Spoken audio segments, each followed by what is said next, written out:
कि एक बार की बात है, आसीत सत्राजितः सूर्यो भक्तस्य परमः सखा प्रीतस तस्मै मणिं प्रादात् सूर्यस्तुष्टः स्यमन्तकम्। एक सत्राजित नाम के एक यदु थे, वे सूर्य भगवान की बहुत उपासना करते थे और सूर्य भगवान उनसे प्रसन्न होकर के उनकी तपस्या से इनको स्यमंतक नाम की एक मणि दे दी। देखिए, यह कथा सावधानी पूर्वक आप लोग श्रवण करेंगे और यह सबके काम की है। सभी को इस कथा को श्रवण करनी चाहिए, क्योंकि इस कथा को कलंक नाशिनी कथा भी कहा जाता है। अगर मान लीजिए किसी प्रकार का कलंक लगने की उम्मीद है तो स्यमंतक मणि की कथा को श्रवण करने के बाद वह कलंक का दोष मिट जाता है। इसलिए सबसे निवेदन है कि ध्यान पूर्वक इस कथा को जरूर श्रवण करेंगे।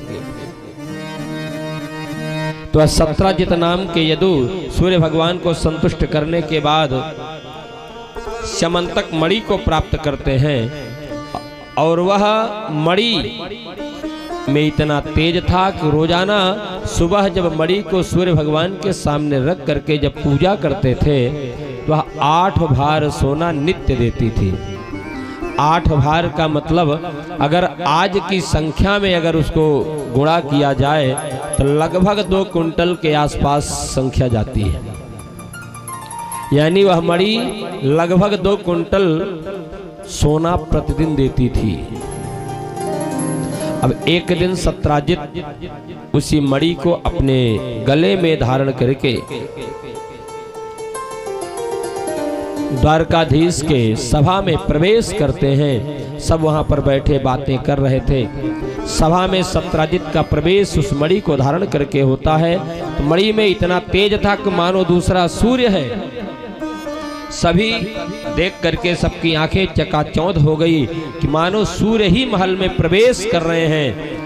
कुछ लोगों ने कहा, सभासदों ने, कि भगवान हमको तो लगता है कि सूर्य भगवान इस सभा में साक्षात चले आ रहे हैं। भगवान हंसे और कहा कि नहीं नहीं, सूर्य भगवान यहाँ पर नहीं आ रहे हैं, लेकिन सत्राजित नाम के यदु हैं, उन्होंने सूर्य भगवान की उपासना करके स्यमंतक नाम की मणि को प्राप्त किया है और उसी मणि को धारण करके गले में वह सत्राजित जी आ रहे हैं और वह उसी मणि का तेज है, क्योंकि सूर्य भगवान के द्वारा वह मणि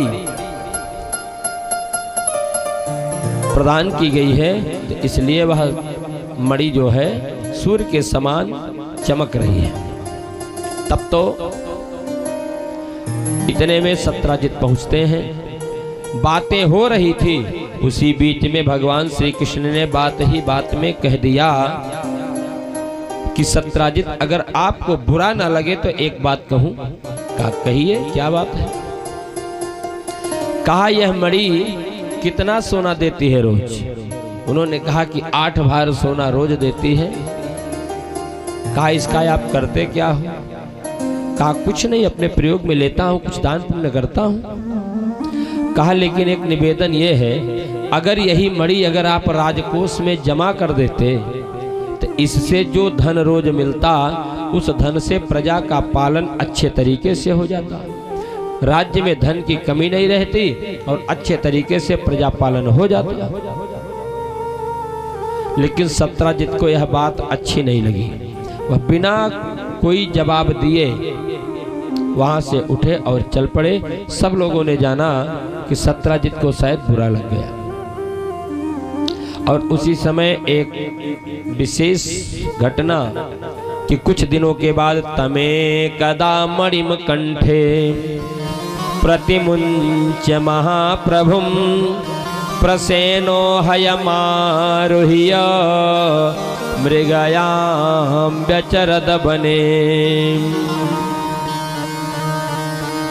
नृप प्रसेन सत्राजित भाई, नृप प्रसेन सत्राजित भाई, पहिर श्यामंतक रहा तेढ़ाई, पहिर श्यामंतक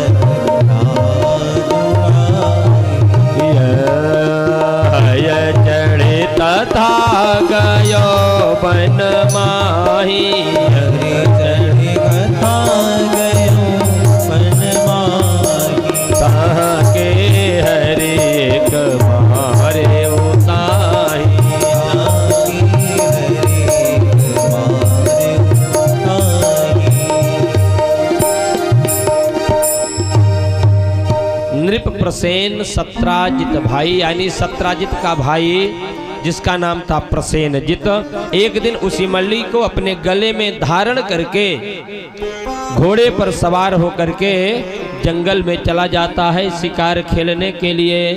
और इस प्रसेनजित को आया हुआ जब एक शेर ने देखा, इसके गले में सुंदर मणि चमक रही थी, उसी मणि को प्राप्त करने के लिए शेर प्रसेनजित के ऊपर आक्रमण कर देता है और प्रसेनजित को मार देता है। घोड़े को भी मार दिया, प्रसेनजित को भी मार दिया और उस मणि को लेकर के चला गया, क्योंकि मणि चमक रही थी, उसको बहुत अच्छी लग रही थी। अब काफी दिन बीत गए। प्रसेनजित वापस जब नहीं लौटा तो आज सत्राजित अब धीरे धीरे लोगों से कहना शुरू किया कि हमको तो लगता है कि यह करतूत कृष्ण की ही है, क्योंकि कृष्ण मणि को प्राप्त करना चाहते थे, मैंने दिया नहीं, मना कर दिया। उस दिन सभा से जब हम चले आए थे तो हमको तो लगता है कि मेरे भाई को मार करके उस मणि को, प्रसेनजित को मार करके उस मणि को श्री कृष्ण ले लिए हैं। अब धीरे धीरे यह बात जंगल के आग की तरह फैल गई और भगवान द्वारकाधीश के पास तक पहुंची। तो जैसे ही द्वारकाधीश के पास तक यह बात पहुंची तो यह बात को आज भगवान श्री कृष्ण ने सुना तो भगवान कह रहे हैं कि अब तो यह कलंक हमारे माथे पर लग रहा है, अब इस कलंक को मिटाना पड़ेगा, क्योंकि अगर मैं इसको स्वीकार करके मणि को ढूंढ करके सत्राजित को वापस नहीं कर देता हूँ तो पूरे राज्य के लोग यही कहेंगे नहीं, सत्राजित की बात सही थी, अगर सही ना होती तो कृष्ण ने उसका विरोध क्यों नहीं किया जानने के बाद। तो भगवान श्री कृष्ण कुछ यदुओं को साथ में लेकर के सत्राजित से दिशा पूछ करके जंगल में की तरफ चले जाते हैं। और जंगल में जा करके जब खोज करने लगे तो देखा कि प्रसेनम सहयम हत्वा मणिमाच्छेद्य केसरी गिरिं विसज्जाम्बवता निहितो मणिमिक्षता। भागवत जी कहते हैं कि प्रसेनम सहयम हत्वा, प्रसेन को घोड़े सहित मार करके एक सिंह मणि को लेकर के चला गया। भगवान ने देखा जंगल में कि प्रसेनजित मरा हुआ पड़ा था, थोड़ी दूर पर घोड़ा भी मरा हुआ पड़ा था, लेकिन जब पग चिन्हों की पहचान की गई तो वहां से एक पग चिन्ह थोड़ी दूर आगे गया हुआ था जो शेर का पग चिन्ह था। तो उसी शेर के पग चिन्ह का पीछा करते हुए कृष्ण भगवान जंगल में जब आगे बढ़ते हैं तो थोड़ी दूर जाने के बाद देखा कि वह शेर भी मरा हुआ पड़ा है और वहां से आगे भालू के पग चिन्ह दिखाई पड़े। तो भालू के पग चिन्ह का पीछा करते हुए जब जाते हैं तो एक गुफा दिखाई पड़ती है और वह भालू का पग चिन्ह गुफा में प्रवेश किया हुआ था। अब भगवान कहते हैं अपने परिकरों से कि अब गुफा के अंदर यह भालू गया हुआ है, हमको तो लगता है कि मणि लेकर के इसी गुफा में गया है। अब यह गुफा कितनी गहरी है पता तो है नहीं। अब आप लोग एक काम करिए, मैं उस मणि की खोज में भालू के पग चिन्हों का पीछा करते हुए जा रहा हूं और आप लोग यहीं पर कुछ दिनों तक मेरा इंतजार करना। 12 दिन पर खेहु मोहि भाई, 12 दिन पर खेहु मोहि भाई, 12 दिन पर खेहु मोहि भाई, 12 दिन पर खेहु मोहि भाई, आवहु काज सो सकल बनाई, आवहु काज सो बनाई, आवहु काज सो सकल बनाई, आवहु काज सो बनाई। ने कहा आप लोग 12 दिन तक मेरा यहाँ पर इंतजार करना और 12 दिन में मैं सारे कार्य को संपन्न करके वापस यहाँ पर आऊंगा, फिर हम सब लोग साथ में चलेंगे। अब भगवान श्री कृष्ण सबको बाहर खड़ा करके अंदर चले जाते हैं। अंदर जाकर के देखा तो वह मणि एक भालू की बिटिया खेल रही थी, और यह भालू कोई और नहीं, ये जामवंत मंत्री यति बूढ़ा, वही जामवंत जी महाराज हैं।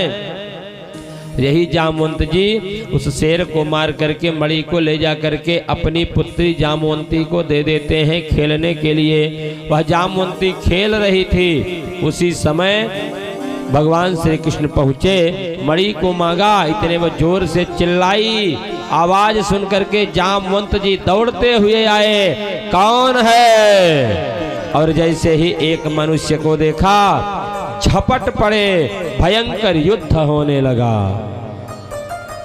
भयंकर युद्ध होने लगा। अब इधर क्या होता है, एक दिन बीता, 2 दिन बीता, 3 दिन बीता, 12 दिन बीत गए। भयंकर मल्ल युद्ध चल रहा है, मानो 2 पहलवान भिड़े हो युद्ध के लिए, कोई हार नहीं मान रहा है। इधर 12 दिन बीत गए। अब ये सभी सोच रहे हैं कि अब क्या किया जाए। 12 दिन हो गया, द्वारकाधीश ने कहा था कि 12 दिन तक हमारा इंतजार करना और 12 दिन के बाद ना आऊं तो वापस चले जाना। वैसे भी मैं 12 दिन में सारे कार्य को संपन्न करके वापस आ जाऊंगा, भगवान ने कहा था।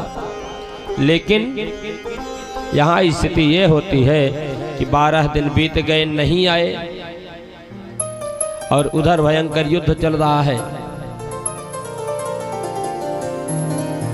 भयंकर युद्ध चल रहा है। 15 दिन बीता, 20 दिन बीता, 21, 22, 23, 24, 25, 26, 27 दिन बीत गए, लेकिन युद्ध वैसे ही चल रहा है। और 28वें दिन भगवान द्वारकाधीश जामवंत जी को एक ऐसा जोर का मुक्का मारते हैं कि जामवंत जी धरती पर गिर पड़े, मानो इनके शरीर की समस्त हड्डियां चूर चूर हो गई। अब जामवंत जी धरती पर पड़े पड़े ऊपर की तरफ देखते हैं, हाथ जोड़ करके कहते हैं कि प्रभु मुझे क्षमा कर दीजिए, हमें तो लगता है कि कृष्णावतार हो गया। भगवान ने कहा क्यों जामवंत जी, क्या अभी भी आपको संदेह है क्या कृष्णावतार में? कहा प्रभु मुझे क्षमा कर दीजिए, अरे आपका अवतार हुआ, आप हमारे दरवाजे पर पधारे, मैं आपको युद्ध दे बैठा, अरे आपका स्वागत मुझे करना चाहिए था, आपकी सेवा करनी चाहिए थी, अरे मेरा दुर्भाग्य कहाँ, मैं तो आपको युद्ध दे बैठा, प्रभु मुझे क्षमा कर दो, प्रभु मुझे क्षमा कर दो, क्योंकि आपकी आदत है क्षमा करना, कृपा की न होती जो आदत तुम्हारी तो सुनी ही रहती अदालत तुम्हारी। कह रहे हैं प्रभु हमारे ऊपर आप कृपा करिए, मुझे क्षमा कर दीजिए, मेरे निवेदन को आप स्वीकार करिए। अब द्वारकाधीश जामवंत जी से कहते हैं कि जामवंत जी आप चिंता मत करो, आप चिंता मत करो, कोई बात नहीं, मैंने वचन दिया था आपको और मैं उसी वचन का पालन कर रहा हूं, मैं उसी वचन का पालन कर रहा हूं, आप चिंता मत करो।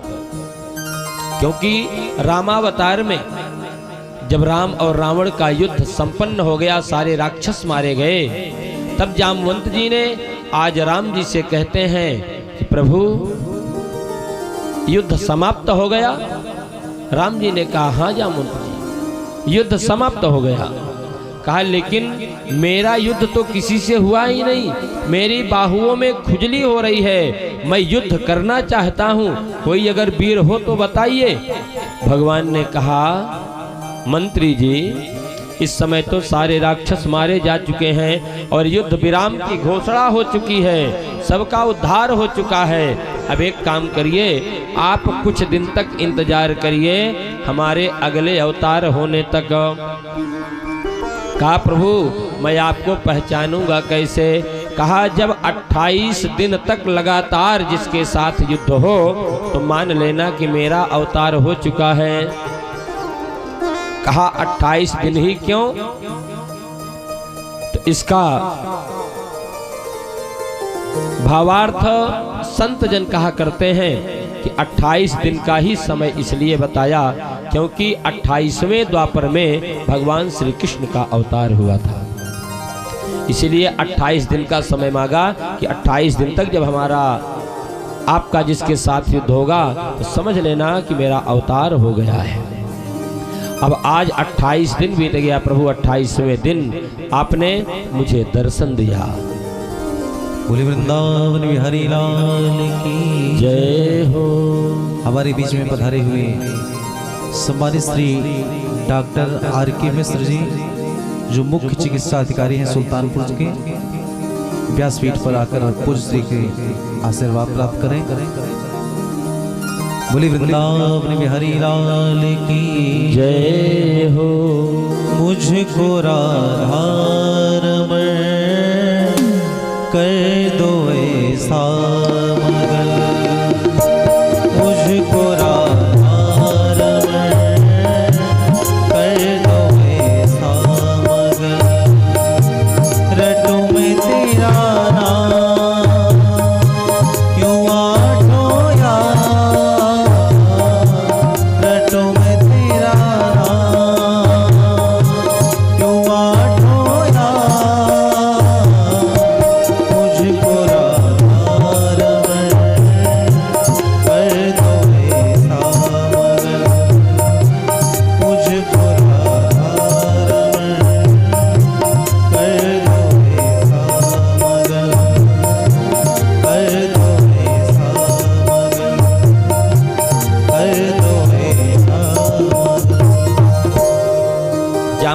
भगवान की स्तुति करते हैं कि प्रभु मुझे क्षमा कर दो, मुझे क्षमा कर दो। भगवान कहते हैं कि जामवंत जी यह तो पूर्व निहित था, इसलिए आप चिंता मत करो। प्रभु कैसे आना हुआ, कहिए मैं आपकी कौन सी सेवा कर सकता हूं? तब जामवंत जी से भगवान द्वारकाधीश कहते हैं, द्वारकाधीश से जामवंत जी ने कहा तो द्वारकाधीश ने कहा प्रभु मुझे से कहा था, दूसरे सुनाए। बोलो भक्त वत्सल भगवान की जय। भगवान कहते हैं कि जामवंत जी यही जो मणि आपकी बेटी खेल रही है इसी मणि को लेने के लिए मैं आया हूँ। जामवंत जी ने कहा प्रभु यह मणि आपको क्यों चाहिए? तब पूरी कथा भगवान श्री कृष्ण बताते हैं कि ऐसे ऐसे यह कलंक हमारे माथे पर लगा है, प्रसेनजित को मारने का और इस मणि को चुराने का कलंक हमारे माथे पर लगा है और इस मणि को ले जा करके मैं कलंक मुक्त होना चाहता हूँ। कहा लेकिन प्रभु एक बात बताएं, आप धर्म रक्षक हैं और हमारे सामने एक समस्या है, उसी समस्या का आप निदान कर दीजिए और आप मणि ले जाइए। कहा कहिए कौन सी समस्या है? कहा समस्या ये है प्रभु कि जिस मणि को आप मांग रहे हैं वह मणि ला करके मैं अपनी बेटी को दे चुका हूं। मैंने अपनी बेटी को यह मणि दान कर दिया है। अब आप भी बताइए अगर अपनी बेटी को कोई वस्तु दान कर दिया जाए तो क्या उसको लेना चाहिए? कोई वस्तु कोई पिता अगर अपनी बेटी को दान कर दिया तो क्या उस पिता का उस वस्तु पर अधिकार है कि दोबारा ले सकता है? भगवान ने कहा नहीं, लेना तो नहीं चाहिए। तो कहा आप ही धर्म के जानकार हैं और हमारे सामने धर्म संकट है, कोई रास्ता आप ही बताइए। भगवान ने कहा देखो जामवंत जी कुछ भी हो लेकिन यह मणि मुझे चाहिए तो चाहिए। तब जामवंत जी ने कहा देखो एक उपाय हमारे पास है, अगर आप उसको मानो तो। कहा बताइए। हमें कुछ भी करना होगा करेंगे, लेकिन मणि चाहिए। कहा कौन सा उपाय है? कहा उपाय यह है कि मेरी यह जो बेटी जामवंती है, अगर आप इसका हाथ थाम लेते, इसका पाणी ग्रहण आप कर लेते, तो मैं भी पिता के बंधन से मुक्त हो जाता, क्योंकि एक पिता का कर्तव्य है कि अपनी बेटी का विवाह करे, और मैं भी अपने पिता धर्म से मुक्त हो जाता, और मेरी बेटी का भी कल्याण हो जाता, और आपका भी कार्य ये हो जाता कि बेटी के साथ यह मणि भी आपके साथ चली जाती आपके पास। तो भगवान ने कहा हाँ, यह युक्ति तो ठीक है, कोई बात नहीं, हम स्वीकार करते हैं। तो जामवंत जी ने विधि विधान से जामवंती जी का हाथ द्वारकाधीश के हाथ में पकड़ा दिया। बोलो जामवंती द्वारकाधीश भगवान की जय। द्वारकाधीश का विवाह आज जामवंती जी के साथ दूसरा विवाह यहाँ पर होता है। अब जामवंती जी को लेकर के भगवान श्री कृष्ण वहां से चलते हैं, और इधर क्या होता है, 12 दिन बीत गए। 12 दिन बीतने के बाद ये गुफा के द्वार पर जो यादव खड़े थे वो सब वापस जाते हैं द्वारका नगरी में, और वसुदेव जी को बताते हैं प्रभु अब तो बड़ी दिक्कत हो गई, गुफा के अंदर द्वारकाधीश चले गए, 12 दिन को बोल करके गए थे, अभी तक वापस नहीं लौटे। अब हमारे मन में डर लग रहा है, संशय हो रहा है, कोई उपाय करिए उन्हें खोजने का। इतने में देवर्षि नारद जी आ जाते हैं, और देवर्षि नारद जी जब आए तो श्रीमद् देवी भागवत के अनुसार यह कथा मिलती है कि देवर्षि नारद जी आकर के वहां वसुदेव जी को समझाते हैं कि ऐसी स्थिति में केवल माँ ही एक ऐसी व्यवस्था है जो आपके पुत्र को वापस ला सकती है, केवल माँ की आराधना आप करिए, माँ की आराधना आप करिए, आपका कार्य हो जाएगा, आपका पुत्र सकुशल वापस आएगा। तो माँ का नाम सुनते ही वसुदेव जी नारद जी से कहते हैं कि नारद जी, हमें याद है कि जब हमारे 6 पुत्रों को कंस ने मार डाला, उसी समय हमारे कुलगुरु गर्गाचार्य जी महाराज हमारे पास आते हैं, और उनसे हमने निवेदन किया कि कोई तो उपाय होगा जिससे कंस के हाथों जो हमारे पुत्र मारे जा रहे हैं वह बच जाए। तब गर्गाचार्य जी महाराज ने भी यही उपाय हमको बताया था कि अगर माँ की आराधना किया जाए, माँ की आराधना से आपके पुत्र बच सकते हैं। तो मैंने उनसे कहा कि आप हमारे कुल पुरोहित हैं और आपको पूर्ण अधिकार है, और मैं जेल में हूँ, मैं यहाँ कुछ कर नहीं सकता, हाथों में हथकड़ियाँ, पाँव में बेड़ियाँ पड़ी हुई हैं, पहरेदार लगे हुए हैं, मैं यहाँ पर कुछ कर नहीं सकता हूँ, इसलिए आपसे ही निवेदन है कि आप ही हमारे लिए संकल्प लेकर के आप माँ की आराधना करें। उसके बाद गर्गाचार्य जी महाराज विंध्य पर्वत पर जा करके माँ विंध्यवासिनी की आराधना करते हैं, और माँ विंध्यवासिनी प्रकट होकर के आशीर्वाद देती हैं कि वसुदेव जी के पुत्र होगा। तो उसी के माँ के आशीर्वाद से भगवान श्री कृष्ण हमें प्राप्त हुए हैं, और आज वे फिर से एक बार गुफा में गायब हैं, तो हमें फिर से माँ की आराधना करनी चाहिए। तो वसुदेव जी ब्राह्मणों को बुला करके सतचंडी यज्ञ करवाते हैं। सतचंडी यज्ञ हुई, यज्ञ संपन्न हुआ, सब मिलजुल करके माँ की आराधना खूब करते हैं, और माँ की आराधना से जब माँ प्रसन्न होती हैं, आशीर्वाद देती हैं कि शीघ्र ही आपका बेटा आपको वापस मिल जाएगा। उसी समय ब्राह्मणों को दक्षिणा आदि दान कर रहे थे, और ब्राह्मण जब आशीर्वाद दे रहे थे, उसी ब्राह्मण के आशीर्वाद के समय ठीक समय भगवान श्री कृष्ण जामवंती जी को लेकर के यज्ञशाला में पधारते हैं। बोलो द्वारकाधीश भगवान की जय। और भगवान श्री कृष्ण को पा करके वसुदेव जी बहुत प्रसन्न होते हैं, पूरे द्वारकावासी खुशी में झूम उठते हैं, सब आनंदातिरेक में डूब जाते हैं, बहुत प्रसन्न होते हैं, मानो ऐसी व्यवस्था हो गई, बहुत दिनों से जो यह दूरी थी, मानो पल भर में सारी दूरी को भुला करके सभी आनंदातिरेक में डूब गए। वसुदेव जी बहुत प्रसन्न होते हैं। उसके बाद सत्राजित को बुला करके वह मणि दे दी जाती है। अब सत्राजित परेशान कि मैं यह मणि नहीं ले सकता, मैंने आपके ऊपर झूठा आरोप लगाया, झूठा कलंक मैंने आपको लगाया, चोरी का आरोप आपके ऊपर लगाया, यह मुझे नहीं करना चाहिए था, मुझसे बहुत बड़ी गलती हो गई, मुझे क्षमा कर दो। यह मणि मैं नहीं ले सकता, क्योंकि जब मैं इसकी रक्षा नहीं कर सकता तो इसको रखने का अधिकार भी मुझे नहीं है। तब तो भगवान ने कहा कि ना, अब यह मणि मैं नहीं ले सकता, इसको आपको ही रखना होगा।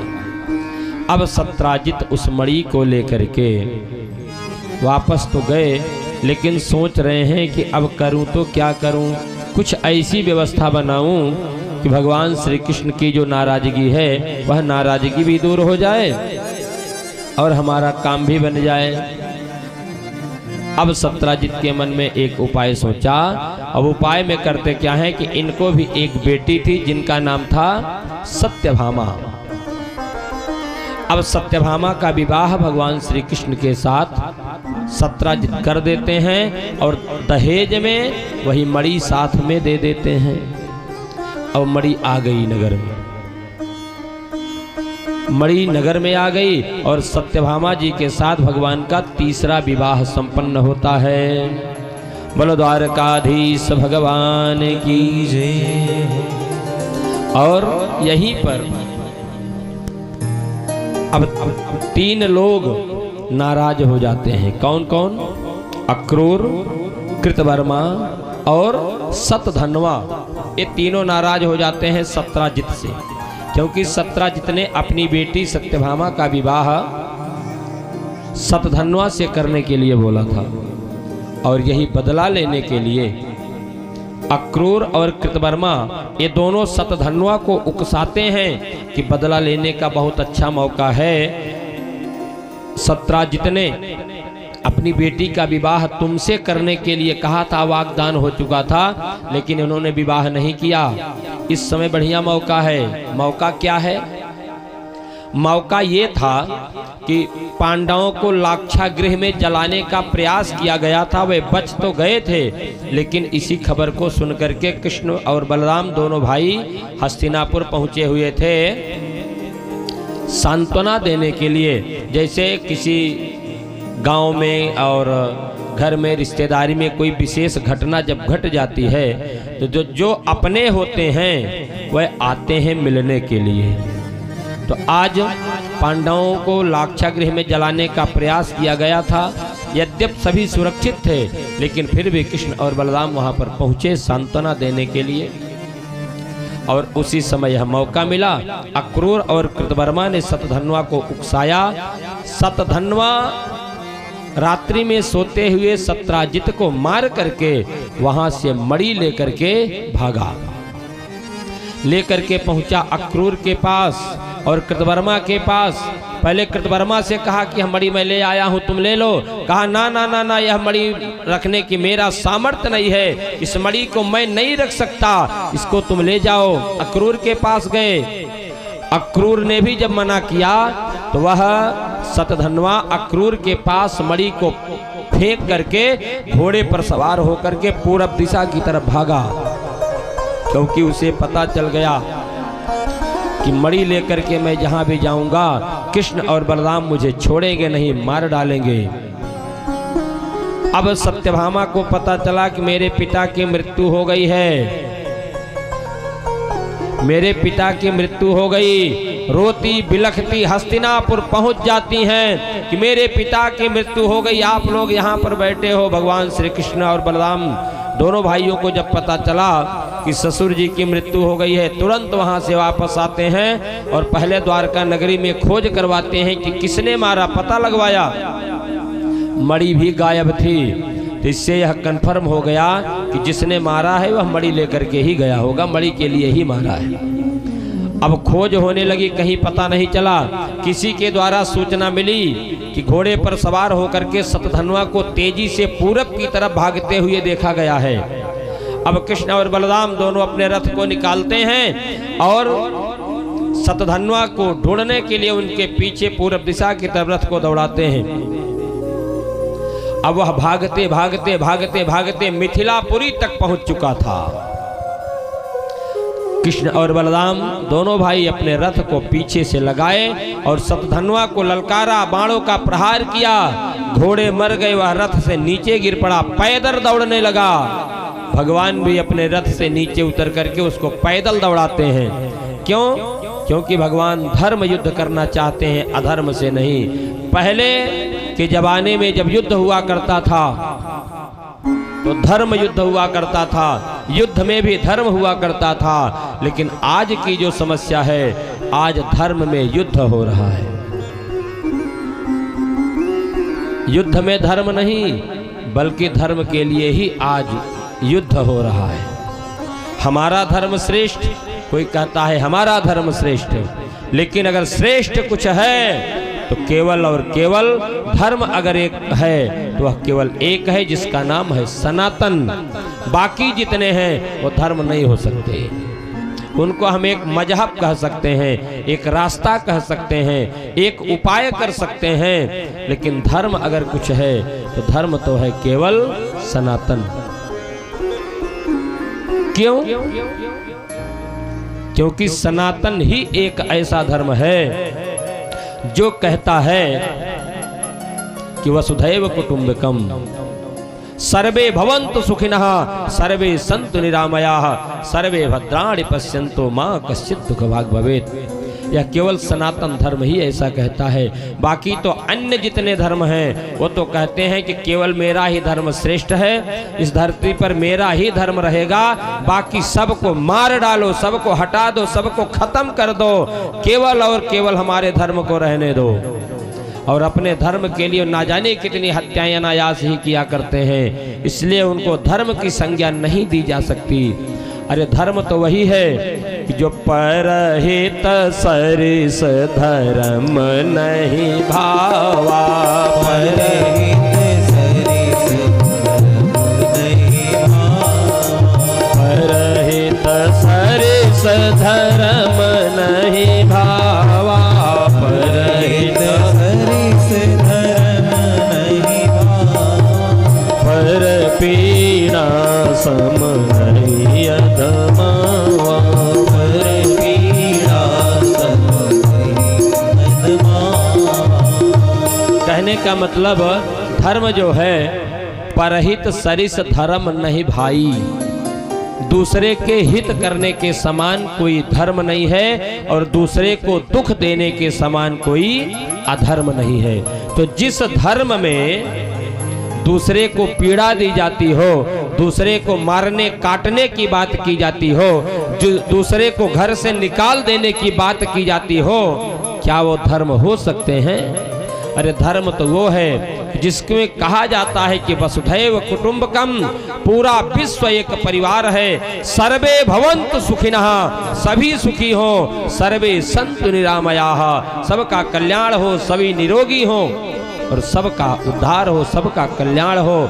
जो ऐसी भावना रखता है वो है सनातन और वही धर्म श्रेष्ठ है। तो पहले सनातन धर्म के अनुयायी भी युद्ध में भी धर्म से युद्ध किया करते थे। सुबह से शाम तक युद्ध होता था, सूर्यास्त के बाद युद्ध विराम हो जाया करता था। और आज भी बोलो भक्तवत्सल भगवान की। इन बच्चों का कोई गार्जियन है कि नहीं?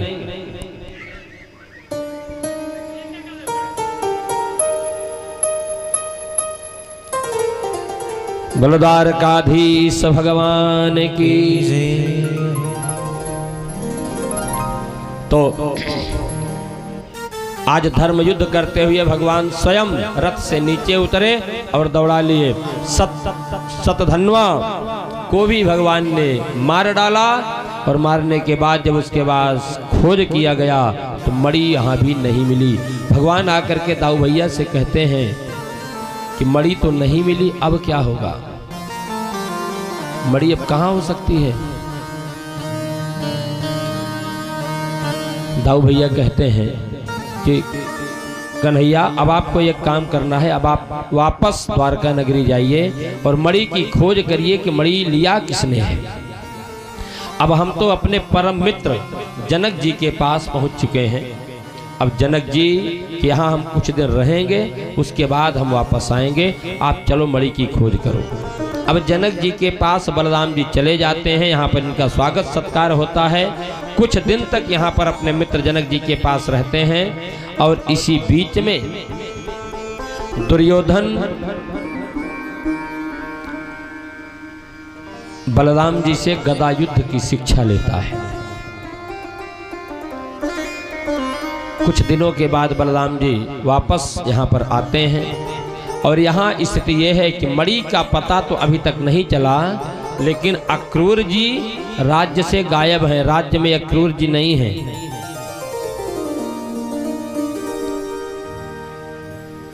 अक्रूर जी अभी वहां पर नहीं हैं। तब और राज्य में बहुत दिनों से बरसात भी नहीं हुई है, सूखा पड़ा हुआ है। दूर दूर तक सुनाई पड़ता है कि वहाँ पर यज्ञ हो रही है, वहाँ बड़े बड़े मंदिर बनाए जा रहे हैं, नदियों के घाटों का जीर्णोद्धार किया जा रहा है, वहाँ बारिश भी हो रही है।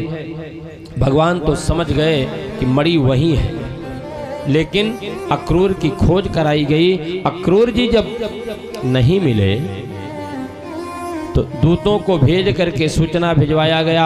वहां पर अक्रूर मिले कि पता कराया गया कि जहां पर यज्ञ हो रही वहां जा करके देखो। द्वारका के दूत जब वहां गए तो वहां देख रहे हैं तो अक्रूर जी वहां पर मिले। तो उनसे दूतों ने कहा कि आपको द्वारकाधीश ने बुलाया है। अब तो इनके समझ में आ गया कि हमको शायद पता लग गया है कि मणि मेरे पास ही है। अब तो मेरी खैर नहीं होगी, अब तो मुझे दंड जरूर मिलेगा। अब अक्रूर जी आते हैं और भगवान ने कहा कि काका जी आप आइएगा, आपसे मणि के बारे में कोई कुछ नहीं पूछेगा। अक्रूर जी आए, भगवान को देने लगे मणि। भगवान ने कहा ना ना ना ना ना काका जी, इसको आप अपने पास ही रखिए, मुझे मणि नहीं चाहिए। अब आराम से शाम से सुबह हो गई, रात्रि भर विश्राम करते रहे। सुबह जब सभा में पहुंचते हैं, बातें हो रही थी, उसी समय भगवान श्री कृष्ण जी अक्रूर जी से कहते हैं काका जी एक बात हमारे समझ में नहीं आ रही है, क्योंकि अब आप लोग ही बड़े बुजुर्ग हो, कोई बात अगर पूछना हो तो किससे पूछेंगे? जो बड़े बुजुर्ग होंगे वही तो बताएंगे क्या करना है। कहा बताइए क्या कहना चाहते हो? कहा बात यह है कि जैसे अगर पिता के केवल एक संतान है, बेटी और बेटा नहीं है, तो उस पिता की जो संपत्ति होगी, बेटी का विवाह तो मान लो पिता कहीं ना कहीं करेगा ही। कहा लेकिन उस पिता की जो संपत्ति है उसका अधिकारी कौन होगा?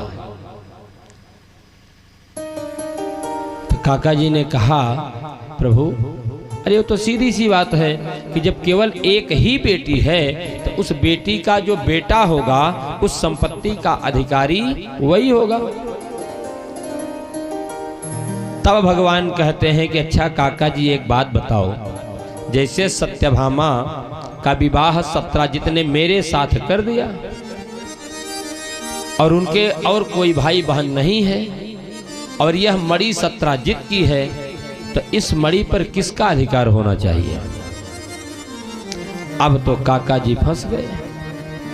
अब शर्म के मारे इनका सिर नीचे झुक गया और धीरे से मणि को निकाले और भगवान को देने लगे। कहा प्रभु यह मणि आपकी है, आप अपनी अमानत संभालो। भगवान ने कहा रे ना ना ना ना ना ना, मैं मणि के लिए ऐसा प्रश्न मैंने नहीं किया है, यह मणि काका जी आप अपने पास रखो, लेकिन आपको एक काम करना होगा, क्योंकि मणि आपने लिया है तो इसका कुछ दंड भी तो मिलना चाहिए। कहा प्रभु आदेश करिए। कहा आपको सिर्फ इतना करना है यह मणि आप अपने पास रखिए, रोज आप इसकी पूजा करिए, इसकी सुरक्षा करिए, लेकिन इस मणि से जितना सोना रोज निकले उस सोना को राजकोष में जमा कर दिया करो। अब मिल गया मीठा दंड। यह मीठा दंड ही है। जैसे अगर किसी को कह दिया जाए कि मैं आपको एक बगीचा आपको मैंने दे दिया, यह बगीचा आपके नाम है, बड़ा सा बगीचा किसी व्यक्ति को दे दिया, यह बगीचा आपका है, इसको आप, इसकी सुरक्षा व्यवस्था सब आप देखिए, हमसे कोई मतलब नहीं है, लेकिन एक काम आप करिएगा कि इस बगीचे में जितने फल लगे वह फल आप मुझे दे दीजिएगा, बाकी बगीचा आपका है। ये तो वही बात हुई ना, मीठा जहर दे दिए। किसी को आप कह दीजिए कि मैं आपको 10 गाय दान करता हूं, इस गाय पर 10 गायों का मालिकाना हक आपका, लेकिन गाय आप रखिए, इससे जितना दूध निकले दूध हमारे घर पहुंचा दिया करो। तो कहने का मतलब द्वारकाधीश ने इनको मीठा दंड दे दिया। अब मणि की सुरक्षा भी करनी है, इनको सब कुछ करना है, लेकिन मणि इनको मिलेगी, लेकिन मणि का जो फल है, उसका जो धन है, वह इनको नहीं मिलेगा। अब इस तरीके से अब अक्रूर जी उस मणि की सेवा करने लगे और उससे जितना भी धन मिलता द्वारकाधीश के खजाने में उसको जमा करते। अब यहाँ पर एक बात और होती है कि आखिर यह कलंक लगा क्यों, भगवान के माथे पर कलंक लगा क्यों? अगर मान लीजिए कभी किसी ने भूल से भाद्रपद शुक्ल पक्ष के चतुर्थी के चांद को देख लिया है तो कलंक लग जाता है। भाद्रपद शुक्ल पक्ष चतुर्थी के चांद को नहीं देखना चाहिए, गणेश जी का श्राप है। क्यों भाई, चतुर्थी के चांद को गणेश जी ने श्राप क्यों दे दिया? एक बार की बात है, गणेश जी अपनी पत्नी रिद्धि सिद्धि के साथ बैठे हुए थे और उसी समय चांद आसमान में उदय होता है, क्योंकि चांद को अपनी सुंदरता का अहंकार है कि मैं बहुत सुंदर हूं। और यहाँ तक कि कवि लोग भी जब किसी के सुंदरता का वर्णन करना होता है तो सीधे चंद्र से ही उपमा देते हैं कि चंद्रमुखी, चंद्रमुखी की उपमा देते हैं कि चंद्रमा के समान इनका मुख सुंदर है। और चंद्रमा को अपनी सुंदरता पर इतना अहंकार कि अपने अहंकार में आकर के हनुमान उनका गणेश जी का अपमान कर बैठा कि विधि ने भी क्या बढ़िया जोड़ी बनाई है, कितनी सुंदर सुंदर स्त्रियों का पति, एक हाथी का शरीर वाला, हाथी के समान मुख वाला, अरे कैसी गजब की जोड़ी लग रही है। गणेश जी ने जब सुना इनको क्रोध लगा, श्राप दे दिया, अये चंद्रमा, तुझे अपनी सुंदरता पर जो अहंकार है मैं तुझे श्राप देता हूँ, आज के दिन जो तुझे देखेगा, तेरा दर्शन करेगा, उसके माथे पर कलंक लग जाएगा। ऐसा श्राप गणेश जी का मिल गया। इसीलिए बाबा गोस्वामी जी लिखते हैं,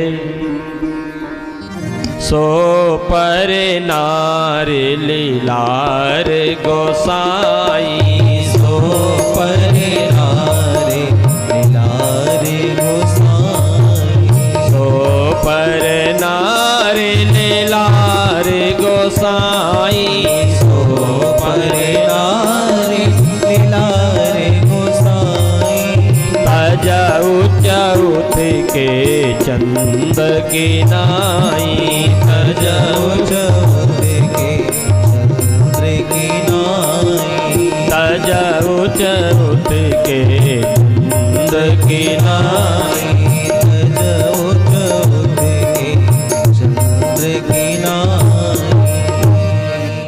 संत जन कहा करते हैं कि पुरुष को चाहिए कि पराई स्त्री के मस्तक को, उनके मुखमंडल को ऐसे ही त्याग देना चाहिए जैसे चतुर्थी के चांद को कोई नहीं देखता है, क्योंकि चतुर्थी के चांद को देखेंगे तो कलंक लगेगा। ठीक उसी प्रकार से चतुर्थी के चांद की तरह पराई स्त्री को भी त्याग देना चाहिए, उनको नहीं देखना चाहिए। अगर देख भी रहे हैं तो कैसे, उम्र में बड़ी है तो माँ की तरह, समान उम्र की है तो बहन की तरह, अगर उम्र में छोटी है तो बेटी की तरह, ऐसी निगाह से देखना चाहिए, तब कल्याण होगा। तो इसी श्राप के कारण चतुर्थी के चांद को नहीं देखा जाता। और जो भी अगर भूल बस अगर चतुर्थी के चांद को कभी देख लिए होंगे तो इस स्यमंतक मणि की कथा को श्रवण करने से चतुर्थी के चांद को देखने का जो दुष्प्रभाव होता है वह मिट जाता है। बोलो द्वारकाधीश भगवान की।